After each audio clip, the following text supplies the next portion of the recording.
I don't know if that was me thinking I was being a good parent by being, overprotective. It's hard to get a balance. It's I'm my son. Like my daughter, she went to school. She's just autonomous. She does what she's doing. My son, on the other hand, he's a bit more like me. He's a bit of a character. He's a bit of a joker. Yeah. He's not a naughty child, but he's always in there on their radar. Yeah. Because he stands out. He's 8 foot tall. Wow. So he's only like 6'4".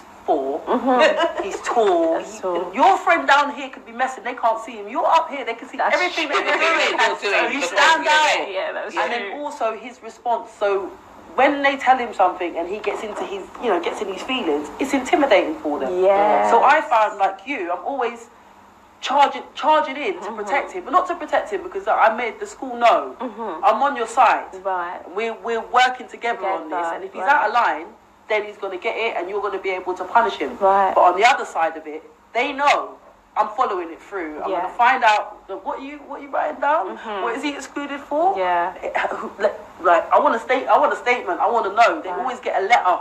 Like if you've given him an exclusion, you'll get a letter back to put on file. So they know that I am going to come. Yeah. I'm not just going to let it go, and I'm going to follow through. Right. But then it's hard because then it's like sometimes you feel like you want to support and trust your child, but then you've got to try and get the balance between fighting their corner and... Yeah, but as you said, it's the balance, And as you said, you will go in there and you will challenge them. And because you know the system so well, you will do that. Yeah. I think where it goes very wrong is a lot of parents who don't know the system, or a lot of parents who are intimidated by the system.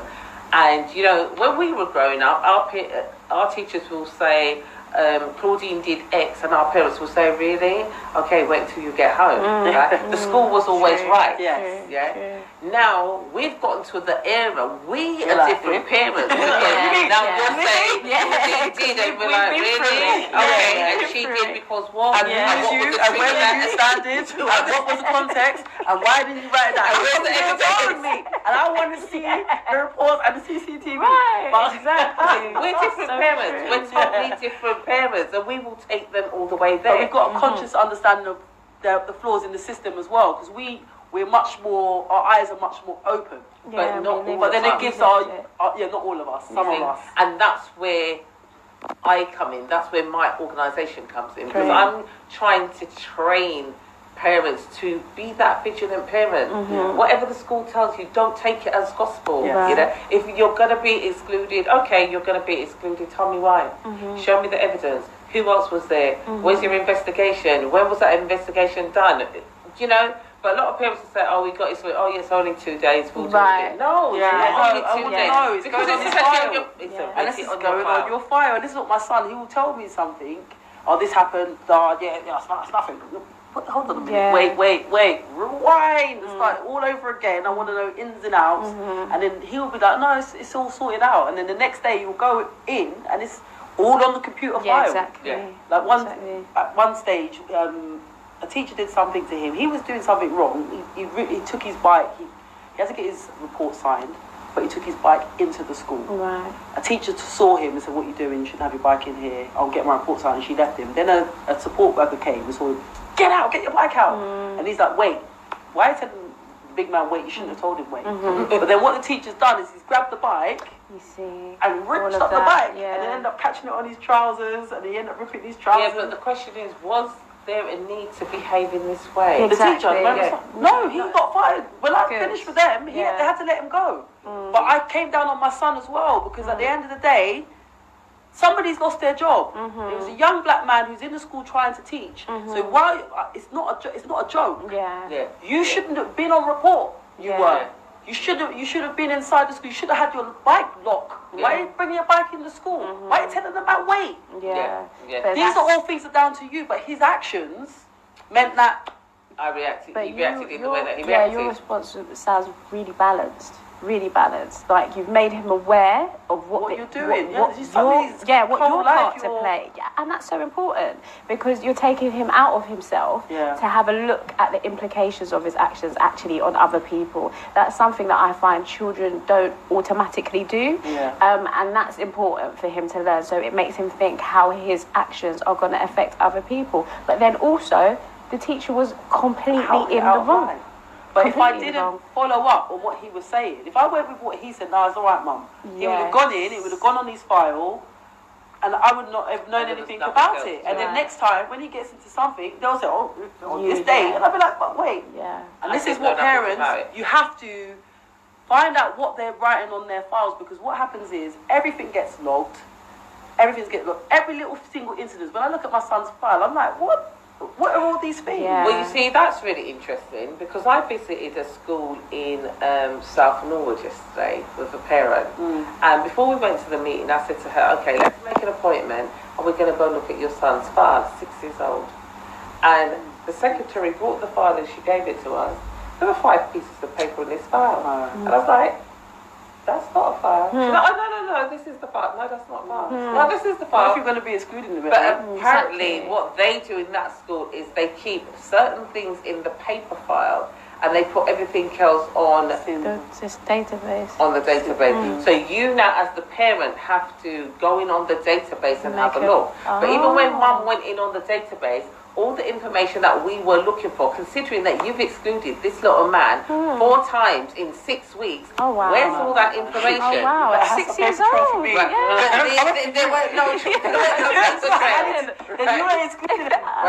no paper trail. There was 4 pieces, and the information that you've got in this file is information that Mum had already. What we wanted to know, because as you said, not only are they writing about your child and your child's behaviour and how he came to school and how he was presented, they're also documenting about you. You've also got the information about your parents' evening. So where is the rest of this file? And by the time we finished, they were running around, no, we can find it, but why is it not there in the first place? So this is what I'm saying. If you don't know, this is what happens. So another parent would have gone in there, you would have said, yes, this is the file. They'd have said, okay, thanks very much. And you would have taken it as gospel. So you've got to know. Parents have got to get on board that. The way in which the education system at the moment is treating the children is ridiculous. Remember, at the moment in the UK, we've got almost 8,000 children who are excluded, and that's the 8,000 children that we know about. We are running out of time, so I'm going to give you, I'm not going to give you all of it, but this is a poem that I've done called Bar Bar Black You, that I wrote.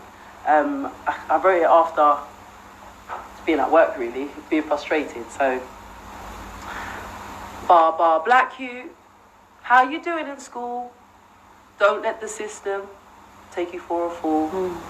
Labelled by your teacher, disruptive and a pain. They'll note down all your incidents and flush you down the drain. Managed, moved or excluded, they'll send you to approve. The saddest fact is, you'll probably think it's cool. Until it dawns on you, the chances you have lost. As now you're in a school where it's always popping off. Frail basic lessons that don't stimulate your brain. You'll wish you were back in mainstream with your old friends again. But now you're stuck in a provision where there's no way out. You'll be so disheartened, you'll challenge and you'll shout. When you try to focus, you'll be surrounded by the hype. You'll be sucked into the drama. You'll be nurtured to that type. Of course you will be learning, but your curriculum is flawed. Playing with your future, taking risks you can't afford. 12 years in education, and when year 11's done, will you get your GCSEs, or will you leave with none? Alternative provisions and schools of special need are like breeding grounds for the corruption of our seed. But that's not the problem. It starts much before. The system is designed to ensure our youth won't score. Wow. So that's it in a nutshell. Exactly. And that's it in a nutshell. That's exactly what's happening to our children. And as you said, especially when they're excluded. And as I said, this government have created a 2-tier education system. And what we need to do is, once we've sent our children into mainstream education, we need to keep our fingers on the pulse. We need to keep our eye on the ball. We need to be proactive. We need to learn how to challenge the schools in a very positive way. Meet them Positive way, at their key. That's key. you know, in a very And positive way, because the a lot of language us that need- you use, Right. and like don't cut. It's like I had a parent come in one day. She wasn't even from my school. My students from the Pru had been beating up her daughter every single time they saw her, and she didn't know what to do. So she's come there to speak to her. She's like, get the she wants to talk to the parents. But she's come to the school, and obviously they can't speak to her and they can't let her in. So she's having a fit. And I've come there, and then the police have been called, and I've had to grab her and say, listen, what you're doing is not helpful for you. Right. You have to think about your tone. You have to do it on paper. Like, you're better off writing a letter. Because when people got a certain piece of paper that you're putting on file, they pay attention. Exactly. If you go to the school and you're like, oh, what are you doing with my child? As soon as you've got the wrong tone in your voice, the wrong body language, the wrong colour on your skin, you get stereotyped in the same way. Oh, that's why the child's like that. Exactly. And then the police are called, and then you're arrested, and then you're the criminal outside the school. You're looking around like, how did this actually happen? So I think it's really important that we think about, you have the classes, and what you're doing as well with the Womanhood Academy and training people how to understand how to navigate the system and how to work within it. Because as soon as you raise your voice, and it's the same thing that I say to my students, as soon as you raise your voice, doesn't matter how much sense you're making, no one ain't listening. Yeah, exactly. You have to know how to deliver it. Right. And the power of the pen is key, and that's what I would say. There you go. Exactly. There you go. It's all got to be So documented, like you but, say. you know, as you said, you were saying from a very young age, it's teaching them, you know. We run a program in schools called consequential thinking, and it's just that. It's teaching them that for every action, good, bad or indifferent, there is a reaction, So and what's that important. reaction going to be? So important. You know, to take so it's not responsibility. making these excuses for them as babies, but teaching them every action has a So reaction. true. As they get older, instead of making that excuse for their behaviour, oh, Stephen told me we were going to go down here. It's like the other day when all these so-called school children broke into the JD and robbed it.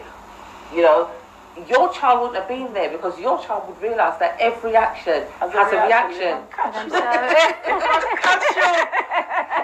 And that's what he does. He's that one now, but now he still needs to get balance because now he's that one. Things will happen. Oh, I wasn't there. I was standing by the side. No, don't stand by the side. Somewhere else. I don't want to hear about it. But yes. So anyway, we've got into a whirlwind discussion. We haven't really. And we haven't really even